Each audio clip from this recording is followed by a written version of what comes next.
Bismillahirrahmanirrahim. Assalamualaikum warahmatullahi wabarakatuh. Perkenalkan, nama saya Bagas Setia Pambudi dari IPAD tahun 2020 ini. Di sini saya akan sedikit menerangkan tentang Islam periode Rasulullah, di mana masa-masa tersebut Nabi Muhammad sudah besar dan sudah mendapatkan amanah dari Allah untuk menyebarkannya. Ciri-cirinya di sini sedikit akan saya jelaskan. Mungkin kalian teman-teman sudah paham dan sudah tahu, tapi sedikit saya akan meringkasnya, yaitu ciri-cirinya di sini umat Islam pada saat itu sudah cerdas dan sudah nasionalis dan humanis, yang dimana dulunya masih belum seperti itu, dan agamanya sudah banyak yang berkurang dan mulai tersingkirkan, dimana pada saat itu Islam baru meletakkan batu pertamanya pada waktu itu. Jadi mungkin Islam agak kuat dan sulit untuk dipecahkan, dan dimana semua permasalahan tersebut itu langsung ditanyakan kepada Nabi Muhammad sebagai sang pemimpin dan seorang nabi. Nah, selanjutnya saya akan menerangkan sedikit saja, yaitu di sebelum masa kenabian. Nah, masa kenabian ini, sebelum masanya, di situ masih banyak dengan ciri-ciri masyarakatnya yang percaya sihir, penyembah berhala, suka mengundi nasib, tidak ada tatanan hukum, fanatisme, dan masih bersifat kesukuan. Nah, kok bisa seperti itu ya? Nah, tidak tahu saya. Nah, di masa itu juga banyak yang menyebut yaitu masa jahiliyah, di mana bukan bodoh, tapi lebih tepatnya yaitu kurangnya adab dan pergaulan, belum adanya kesadaran, dan pada saat itu pun sebelum Nabi belum mendapatkan wahyu, dan Nabi pun masih kecil lah pada waktu itu. Agama-agama yang dianut pun ada Yahudi, Majusi, penyembah berhala, dan Nasrani, dan dimana sosialnya sangat banyak sekali di penyembah berhala ya, tapi masih banyak yang di tauhid. Tradisi itu sudah dari sejak nenek moyang katanya. Nah, banyak sekali sosialnya yang dapat saya pahami, yaitu masih banyaknya pernikahan secara spontan, istibda, dan poliandri.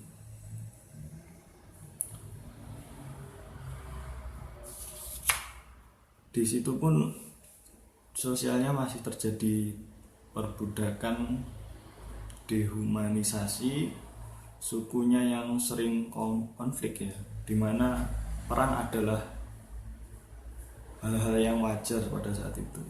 Jadi hukumnya masih hukum rimba. Tapi kalau sudah memasuki fase-fase kenabian, yaitu dimana Kanjeng Nabi sudah besar, oleh Nabi sedikit demi sedikit dirubah. Mungkin hanya itu yang dapat saya sampaikan. Mohon maaf jika masih belum bisa membuat paham teman-teman sekalian, dan saya mungkin terlalu singkat ya. Itu saja. Sekian dari saya. Wassalamualaikum warahmatullahi wabarakatuh.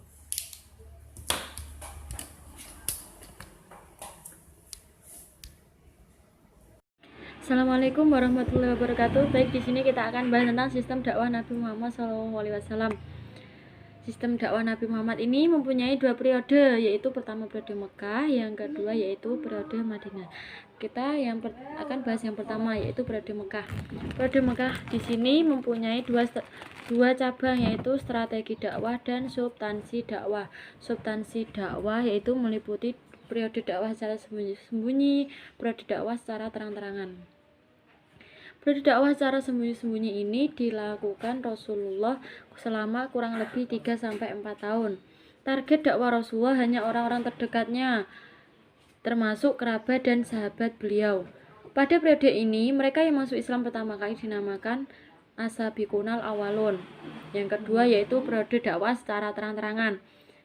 Ini dilakukan Rasulullah dengan cara mengumpulkan kerabat yang ada di garis keturunan Bani Hashim. Kemudian Nabi mengumpulkan penduduk Mekah dan menyeru mereka untuk menyembah Allah Subhanahu wa taala. Dan juga Nabi di sini melaksanakan dakwah pada penduduk yang tinggal di luar kota Mekah. Strategi dakwah yang dilakukan oleh Nabi Muhammad yang pertama yaitu menegakkan tauhid, yaitu cara pengenalan kepada Tuhan.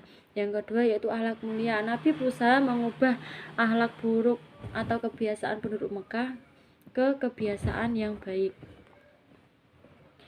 Kemudian adanya kehidupan setelah mati. Nabi berusaha meyakinkan bahwa setelah mati akan ada kehidupan lagi, yaitu kelak di hari kiamat. Yang selanjutnya yaitu persamaan derajat antar sesama manusia, bahwa di mata Tuhan kita sama manusia derajatnya sama.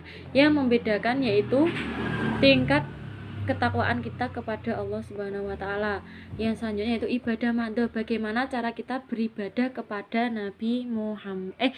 Maksudnya bagaimana cara kita beribadah kepada Allah Subhanahu wa taala.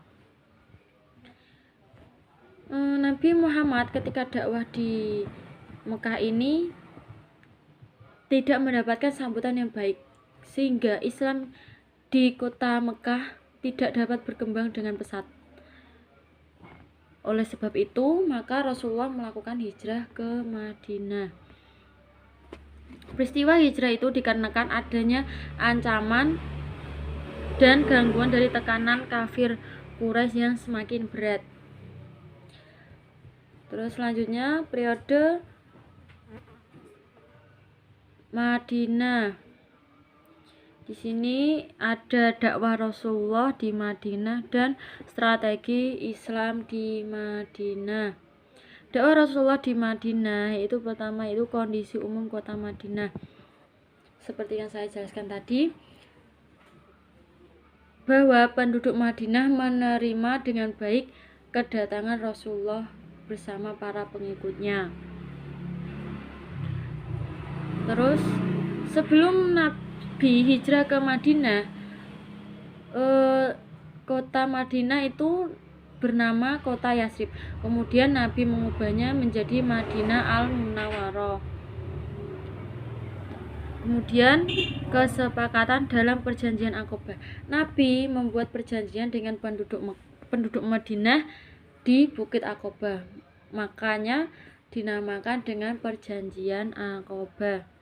Kemudian kaum muslimin dan Rasulullah hijrah ke Madinah.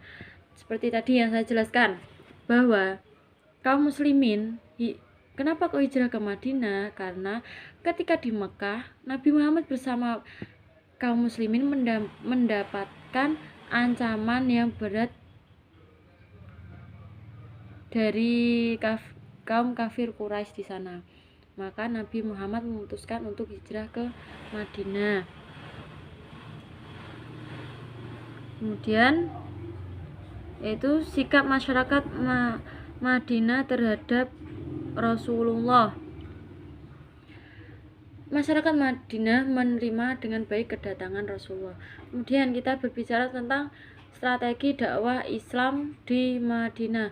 Pertama, Nabi Muhammad mendirikan masjid yang dinamakan Masjid Quba. Masjid ini didirikan dengan tujuan untuk beribadah umat muslim, terutama yang ada di kota Madinah. yang selanjutnya yaitu mempersaudarkan kaum muhajirin dan kaum ansor. Kaum muhajirin ialah kaumnya Nabi Muhammad yang hijrah ke Madinah. Kaum ansor yaitu kaum Madinah yang menolong kedatangan Nabi Muhammad beserta para pengikutnya. Yang ketiga yaitu menciptakan perdamaian antar suku. Nabi Muhammad berusaha menciptakan perdamaian antara pengikut Nabi dan penduduk kota Madinah itu sendiri. Kemudian memprakarsai perjanjian Piagam Madinah bahwa Nabi Muhammad di sana menjadi pemimpin atau pemerintah di kota Madinah. Kemudian Nabi membuat Piagam Perjanjian Madinah untuk membuat kesepakatan agar berlangsungnya pemerintahan Nabi di kota Madinah dan agar Nabi bisa menjalankan misinya dengan baik. Yang selanjutnya yaitu menggalang kekuatan untuk mempertahankan agama. Nabi di sini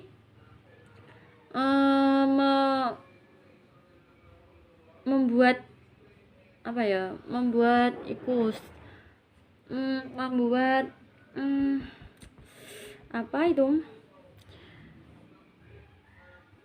kan yang hijrah ke Madinah kan orang-orang muslim. Tentunya di sana sudah orang-orang muslim tadi sudah memperdalami ilmu Islam. Nabi membuat sistem bahwa ini pantas menjadi guru atau pantas mendakwahkan Islam untuk membantu Nabi Muhammad. Sekian dari penjelasan tadi. Apabila ada kesalahan, kurang lebihnya saya mohon maaf yang sebesar-besarnya. Assalamualaikum warahmatullahi wabarakatuh. Selanjutnya kita bahas tentang jiwa kepemimpinan Nabi Muhammad SAW. Di sini jiwa kepemimpinannya yaitu didapat dari kakeknya, yaitu Abdul Muthalib. Dulu Abdul Muthalib dalam memimpin Bani Muthalib. Yang kedua yaitu dari pamannya yang bernama Abu Thalib melalui mengembala kambing dan berdagang. Karakter kepemimpinannya merupakan gabungan dari teori hereditas, yaitu turunan suku Quraisy. Jadi Nabi Muhammad juga termasuk turunan dari suku Quraisy. Kemudian Nabi Muhammad mengambil hikmahnya dari kepemimpinan kaum Quraisy. Yang ketiga yaitu dakwah dilakukan secara bertahap dengan strategi dan akhlakul karimah. Nabi Muhammad berdakwah dengan pelan-pelan, bukan kok langsung gitu, bukan. Secara perlahan, secara bertahap, dan dengan sikap baik hati dan sikap keramahannya beliau. Yang selanjutnya itu salah satu strategi dakwahnya diawali dengan rekrutmen, yaitu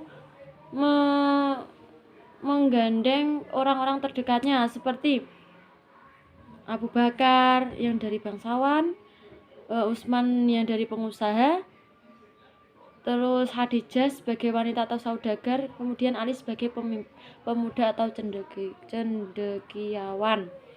Baik, sampai di sini. Kurang lebihnya saya mohon maaf yang sebesar-besarnya. Wassalamualaikum warahmatullahi wabarakatuh.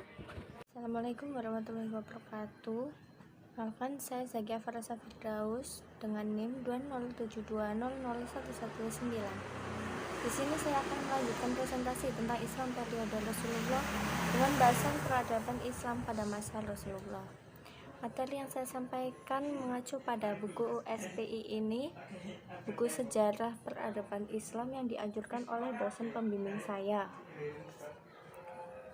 Baik, materi yang akan saya bahas adalah peradaban pada masa Rasulullah. Dalam buku ini terdapat pada halaman 91 sampai halaman 98. Bagi yang memiliki bukunya bisa dilihat. Peradaban di masa Rasulullah, khususnya pada periode Madinah, yang paling dahsyat adalah perubahan sosial. suatu perubahan mendasar dari masa kebodohan moral menuju masa yang moralitas yang beradab. Rasulullah dalam membangun peradaban di Madinah melalui beberapa hal berikut. Pertama, membangun masjid. Yang kedua, menumbuhkan ukhuwah antar kaum muslimin. Yang ketiga, kesepakatan untuk membantu antara kaum muslimin dan non-muslimin. Keempat, pendidikan kesejahteraan sosial. Yang kelima, pendidikan kesejahteraan kekeluargaan. Dan yang keenam, pendidikan hankam dakwah Islam. Baik, saya akan menjelaskan dari yang pertama dulu, membangun masjid. Langkah pertama yang dilakukan Rasulullah SAW adalah membangun masjid. Tepat di rumahnya unta yang beliau tunggangi di pekarangan depan rumah Abu Ayyub, beliau membeli tanah tersebut dari dua orang anak yatim dan memerintahkan untuk membangun masjid. Beliau turun tangan dalam pembangunan masjid tersebut, memindahkan bata dan bebatuan dengan bersenandung. Ya Allah, tidak ada kehidupan yang lebih baik kecuali kehidupan akhirat. Maka ampunilah orang-orang Ansor dan orang-orang Muhajirin. Rasulullah juga menetapkan arah kiblat masjid yang dibangun masih menghadap ke arah Baitul Maqdis. Dua pinggiran pintu masjid terbuat dari batu. Dindingnya terbuat dari batu bata yang disusun dengan lumpur. Atapnya dari daun kurma. Tiangnya dari batang pohon, lantainya dibuat menghampar dari pasir dan kerikil, serta memiliki 3 pintu. Panjang bangunan ke arah kiblat hingga ke ujungnya adalah 100 hasta. Beliau juga membangun beberapa rumah di sisi masjid, bilik-bilik rumah untuk istri beliau. Setelah semuanya selesai, beliau pindah dari rumah Abu Ayyub ke rumah tersebut. Masjid bukan hanya tempat yang berfungsi untuk menunaikan sholat semata, melainkan juga sebagai tempat pendidikan bagi kaum muslimin untuk menerima pengajaran Islam dan bimbingan. Sebagai balai pertemuan, tempat untuk mempersatukan berbagai unsur kabilah dan menyelesaikan sisa-sisa pengaruh yang tersisa pada masa jahiliyah. Tempat untuk mengatur segala urusan, sekaligus sebagai gedung parlemen untuk bermusyawarah dan menjalankan roda pemerintahan. Juga sebagai tempat tinggal orang-orang muhajirin yang miskin yang datang ke Madinah tanpa memiliki harta, tidak punya kerabat dan masih bujang atau belum berkeluarga. Jadi itu tadi ya fungsi masjid yang dibangun Rasulullah. Baik, kita lanjut ke yang kedua, menumbuhkan ukhuwah. Ukhuwah adalah persaudaraan antar kaum muslimin. Untuk mempersatukan kaum muhajirin dan kaum ansor, suku Aus dan suku Kacuri, Nabi Shallallahu Alaihi Wasallam berusaha untuk mengikatnya menjadi satu kesatuan yang terpadu. Ikatan pertama yang hubungkan antar hati mereka adalah iman kepada Allah dan Rasul-Nya. Beliau meyakinkan kepada mereka bahwa umat yang beriman itu bersaudara. Karenanya, perbaikilah hubungan persaudaraan. Maka Nabi Shallallahu Alaihi Wasallam mengusahakan perbaikan hubungan persaudaraan tersebut di antara mereka. Mereka dipersaudarakan karena Allah, tidak karena lainnya. Di antara orang-orang beriman harus terjalin rasa kasih sayang dan saling mencintai sesamanya. Dasar pendidikan ukhuwah dalam Islam adalah sabda Nabi Shallallahu Alaihi Wasallam yang berbunyi, tidak beriman seorang di antara kamu sehingga mencintai saudaranya sesama mukmin bagaimana mencintai dirinya sendiri. Hadis riwayat Bukhari Muslim. Kita lanjut yang ketiga, kesepakatan untuk saling membantu antara kaum muslimin dan non muslimin. Jadi tidak hanya kaum muslimin saja, tetapi kaum non muslimin juga harus membantu. Setelah Nabi Shallallahu Alaihi Wasallam hijrah ke Madinah dan berhasil memancarkan sendi-sendi masyarakat Islam yang baru, beliau merasa perlu mengatur hubungan dengan selain golongan muslim. Perhatian beliau saat itu terpusat untuk menciptakan keamanan, kebahagiaan, dan kebaikan bagi semua manusia. Mengatur kehidupan di daerah itu dalam satuan kesepakatan. Untuk itu, beliau menerapkan undang-undang yang luwes dan penuh dengan rasa dan tidak pernah terbayangkan dalam kehidupan dunia yang selalu fanatisme. Butir-butir perjanjian, tahu biasa disebut piagam Madinah bagi yang kebanyakan tahu. tersebut antara lain: 1. Orang Bani Auf adalah satu umat dengan orang mukmin. 2. Orang Yahudi berkewajiban menanggung nafkah mereka sendiri, begitu pula kaum muslimin. 3. Semua pihak harus saling membantu dalam menghadapi musuh yang hendak membatalkan piagam ini. 4. Mereka harus saling menasehati, berbuat baik dan tidak boleh berbuat jahat. 5. Siapapun tidak boleh berbuat jahat kepada orang yang sudah terikat dengan perjanjian ini. 6. Wajib membantu orang yang dizalimi. 7. Orang Yahudi harus sepakat dengan orang mukmin ketika mereka kaum muslimin terjun dalam kancah peperangan. 8. Yastrib adalah kota yang dianggap suci oleh setiap orang yang menyetujui perjanjian ini. 9. Jika terjadi sesuatu ataupun perselisihan antara orang yang mengakui perjanjian ini yang dikhawatirkan akan menimbulkan kerusakan, maka penyelesaiannya dikembalikan kepada Allah dan Muhammad.